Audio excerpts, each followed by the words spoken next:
Praise the Lord, hallelujah.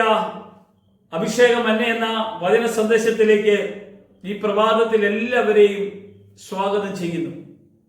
ഉൽപ്പത്തി പുസ്തകം 2-ാം അധ്യായത്തിന്റെ 18-ാമത്തെ വചനത്തിലേക്ക് വരുമ്പോൾ ആദ്യ വിഭാഗം ദൈവം നടത്തുവാൻ ഇടവന്നത് നമുക്ക് കാണാൻ കഴിയും.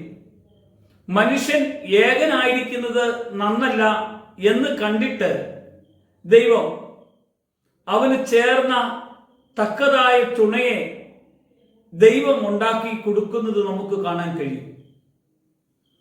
ദൈവം ഒരു കാര്യം ചെയ്തു. 18 മുതലുള്ള വചനഭാഗം 2-ാം അധ്യായത്തിൽ അനന്തര യഹോവയായ ദൈവം മനുഷ്യൻ ഏകനായിരിക്കുന്നത് നന്നല്ല, ഞാൻ അവന് തക്കതായ ഒരു തുണ ഉണ്ടാക്കി കൊടുക്കും എന്ന് അരുളി ചെയ്തു. യഹോവയായ ദൈവം ഭൂമിയിലെ സകല മൃഗങ്ങളെയും ആകാശത്തിലെ എല്ലാ പറവകളെയും നിലത്തു നിന്ന് നിർമ്മിച്ചിട്ട് മനുഷ്യൻ അവയ്ക്ക് എന്ത് പേരിടണമെന്ന് കാണുവാൻ അവന്റെ മുമ്പിൽ വരുത്തി. സകല ജീവജന്തുക്കൾക്കും മനുഷ്യൻ ഇട്ടത് അവയ്ക്ക് പേരായി. മനുഷ്യൻ എല്ലാ കന്നുകാലികൾക്കും ആകാശത്തിലെ പറവുകൾക്കും എല്ലാ കാട്ടുമൃഗങ്ങൾക്കും പേരിട്ടുവെങ്കിലും മനുഷ്യന് തക്കതായ ഒരു തുണ കണ്ടുകിട്ടിയില്ല. ഇവിടെയാണ് ദൈവം ചെയ്തത്. ദൈവം ആദാമിനെ മയക്കിക്കിടത്തി. ആകയാൽ യഹോവയായ ദൈവം മനുഷ്യനൊരു ഗാഢനിദ്ര വരുത്തി. അവൻ ഉറങ്ങിയപ്പോൾ അവന്റെ വാരിയെല്ലുകളിൽ നിന്ന് എടുത്ത് അതിന് പകരം മാംസം പിടിപ്പിച്ചു. വാരിയെല്ല് ഒന്നെടുത്തിട്ട് ദൈവം എന്ത് ചെയ്തെന്നറിയാമോ? അതിൽ മാംസം പിടിപ്പിച്ചു. യഹോവയായ ദൈവം മനുഷ്യനിൽ നിന്ന് എടുത്ത വാരിയെല്ലിന് ഒരു സ്ത്രീയെ ആക്കി അവളെ മനുഷ്യന്റെ അടുക്കൽ കൊണ്ടുവന്നു. അപ്പോൾ മനുഷ്യൻ, ഇത് ഇപ്പോൾ എന്റെ അസ്ഥിയിൽ നിന്ന് അസ്ഥിയും എന്റെ മാംസത്തിൽ നിന്ന് മാംസമാകുന്നു.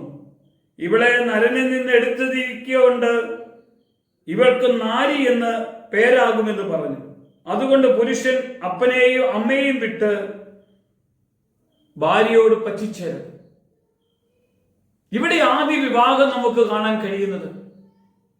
എത്ര മനോഹരമായിട്ടാ ദൈവം മനുഷ്യനെ സൃഷ്ടിച്ച് അവന് തക്കതായ ഒരു തുണയെ ദൈവം ഉണ്ടാക്കി കൊടുക്കുന്നു.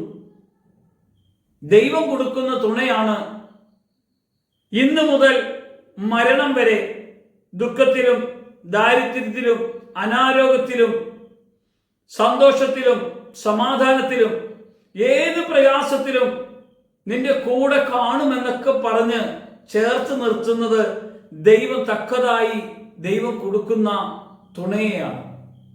ദൈവം തന്നാൽ ആ കുടുംബജീവിതം എത്ര അനുഗ്രഹമാകുമെന്ന് അറിയാമോ? ദൈവം ചേർക്കാത്ത പല കുടുംബങ്ങളും തല്ലിപ്പിരിഞ്ഞ് അവർ രണ്ടായി പോകുന്നത് നമുക്ക് കാണാൻ കഴിയും. 2 വർഷം, 10 വർഷം, 15 വർഷം, 2-3 മക്കളായി കഴിയുമ്പോഴാണ് പിരിഞ്ഞു പോകുന്നത്. പ്രിയമുള്ളവരെ, ദൈവം യോജിപ്പിച്ചതിനെ വേർപെടുത്തരുത് എന്ന വാക്ക് ദൈവവചനമാണ്, ദൈവകൽപ്പനയാണ്. ദൈവം യോജിപ്പിച്ചാണ് ദൈവം വിടുന്നത്. ഈ ഭൂമിയിൽ ദൈവമാണ് തക്കതായ തുണയെ ഒരുക്കി കൊടുക്കുന്നത്. ദൈവം യോജിപ്പിച്ചതിനെ നമ്മൾ വേർപെടുത്താൻ നിൽക്കരുത്. ഏത് പ്രശ്നങ്ങളെയും പരിഹരിക്കാൻ കഴിയുന്ന ഒരു കർത്താവാണ് നമ്മുടെ കൂടെയുള്ളത്. കുടുംബജീവിതത്തിന്റെ ഏറ്റവും വലിയൊരു പ്രത്യേകത, നമ്മൾ തോൽക്കാൻ തയ്യാറാകണം. നമ്മൾ എപ്പോഴും ജയിക്കാൻ വേണ്ടിയാണ് തയ്യാറാകുന്നതെങ്കിൽ നിന്റെ കുടുംബജീവിതം പരാജയപ്പെടും. ഭാര്യ വിചാരിക്കും ഞാൻ ജയിക്കണം, ഭർത്താവ് വിചാരിക്കും ഞാൻ ജയിക്കണം. ഒന്ന് തോറ്റു നോക്കിക്കേ. ദൈവം മാത്രം നമ്മുടെ അകത്ത് ജയിക്കാവുള്ളൂ. ദൈവം മാത്രമേ നമ്മുടെ മുമ്പിൽ പ്രകാശിച്ച് നിൽക്കാൻ ഇടയാകാവുള്ളൂ. മത്സരബുദ്ധിയാണ് കുടുംബജീവിതത്തിന്റെ തകർച്ച. അംഗീകരിക്കാനും സ്നേഹിക്കുവാനും ബഹുമാനിക്കുവാനും കരുതുവാനും കുടുംബജീവിതം ഒരു അനുഗ്രഹമായി മാറുകയുള്ളൂ. പ്രിയമുള്ളവരെ, ദൈവം ഒരുക്കിയ കുടുംബജീവിതത്തിൽ ഇതാ ഒരു പരാജയ അവസ്ഥയിലേക്ക് വരാനുള്ള ചില സാധ്യതകൾ ഉണ്ടായിട്ടുണ്ടായിരുന്നു. ആ സാധ്യതയ്ക്ക് കാരണം പരസ്പരം പഴിചാരലായിരുന്നു.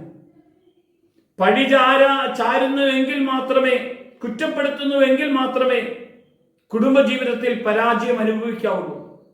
നന്മ കണ്ടുപിടിക്കാനും നല്ലത് പറയുവാനും സ്നേഹിക്കുവാനും കരുതുവാനും കൂട്ടായ്മ ജീവിതം അനുഭവിക്കാൻ കഴിയുന്ന ജീവിതമാണ് കുടുംബജീവിതം. കൂടുമ്പോൾ ഇമ്പമുള്ളതാണ്. സ്വർഗീയ കുടുംബത്തിന്റെ ഒരു അനുഭവമാണ് പുതിയ നിയമസഭയിൽ യേശുക്രിസ്തുവിലൂടെ നമുക്ക് കാണാൻ കഴിയുന്നത്. ഉൽപ്പത്തി പുസ്തകത്തിൽ ദൈവം ആരംഭിച്ച ആ ഏദൻ തോട്ടത്തിലെ ആ അന്തരീക്ഷ അനുഭവത്തിൽ നല്ലൊരു കുടുംബജീവിതത്തിന്റെ തലത്തിലേക്ക് ദൈവം ചേർത്തെങ്കിൽ പാപമാണ് അവരെ ദൈവ തേജസ്സിൽ നിന്ന് പുറത്താക്കാൻ ഇടവന്നത്. ഇന്ന് നമ്മൾ കുടുംബജീവിതം അനുഗ്രഹിക്കപ്പെടാൻ ദൈവ തേജസ്സിന്റെ കൃപയിൽ നിന്ന് ദൈവത്തോട് ചേർന്ന് കടന്നു പോകാനും പ്രാർത്ഥിക്കാനും കൂട്ടായ്മ അനുഭവം ഉണ്ടാകാനും ഇടയാകണം. ഒരു നിമിഷം നമുക്ക് പ്രാർത്ഥിക്കാം. കർത്താവേ, സ്വർഗീയ പിതാവേ, നിന്റെ കരവെച്ച് ഞങ്ങളെ ഓരോരുത്തരെയും അനുഗ്രഹിക്കണം. ഞങ്ങളുടെ കുടുംബജീവിതം ഭയങ്കര അനുഗ്രഹമായി മാറേണ്ടതിന് ഞങ്ങളിതാ പ്രാർത്ഥിക്കുന്നു കർത്താവേ. വിവാഹം അതെന്റെ കർത്താവാണ് തക്ക തുണയെ ചേർത്ത് തരുവാനും അതൊരു ദൈവിക കൃപയിൽ അവർ ഏകമായി ദൈവകൃപയിൽ ജീവിക്കത്തക്ക വിധം അവർ രണ്ടല്ല ഒന്നാണെന്ന് പറഞ്ഞവന്റെ മഹത്വം കണ്ട് ദൈവത്തെ ആരാധിക്കാൻ കർത്താവെ ഇന്ന് ഈ പ്രഭാതത്തിൽ ഞങ്ങളെ ബലപ്പെടുത്തണം. അനുഗ്രഹിക്കുന്ന കൃപയ്ക്കായി സ്തോത്രം. യേശുവിന്റെ നാമത്തിൽ തന്നെ ആമേൻ.